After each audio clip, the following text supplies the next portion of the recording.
ગામનો બારવટીયો અને બરોબર વિજયપુરીની સીમમાંથી નીકળ્યો. એમાં રબારીની દીકરી ગાયું ચારે છે. 18 વર્ષની રબારીની દીકરી ગાયું ચારે ભાઈ. ઈ રબારીની દીકરી 17-18 વર્ષની દીકરી ગાયું ચારે ને એમાં જોગીદાસ ખમણના ઘોડા નીકળ્યા. 3 ગાઉનો તરપેટો અને ધોમ ઉનાળાનો તાપ તપે. સૂરજનારાયણ બે કનાડાવા હેઠો ઉતરી ગયેલો, ધરતી ત્રંબક વર્ણી બની ગયેલી અને જોગીદાસના ઘોડા નીકળ્યા. જોગીદાસ ખુમાણને એમ થયું કે આ દીકરી એકલી વગડામાં ઉનાળામાં ગાયું ચારે છે ને બીક નહીં લાગતી હોય. લાવ જરીક દીકરીને જઈને પૂછી આવું તો ખરો. દીકરી ઓળખતી નથી કે આવે છે જોગીદાસ ખુમાણ છે.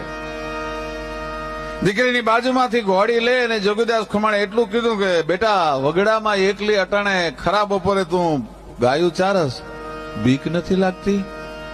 અને તેથી સૌરાષ્ટ્રની દીકરી બહુ સરસ બોલી.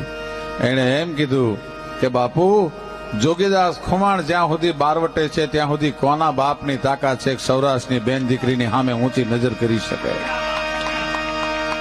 જોગીદાસ ખુમાણ સાહેબ ઘોડાથી પલાણ છાંડી નીચે ઉતરી ગયો અને સૂરજનારાયણને હામાં લાંબા હાથ કર્યા. કાય સૂરજનારાયણ, મારું બારવટું પાર પડે કે ન પડે એની મને પરવા નથી, પણ મારી દેશની બેન દીકરીનો આ જે વિશ્વાસ છે એ ઠાકરા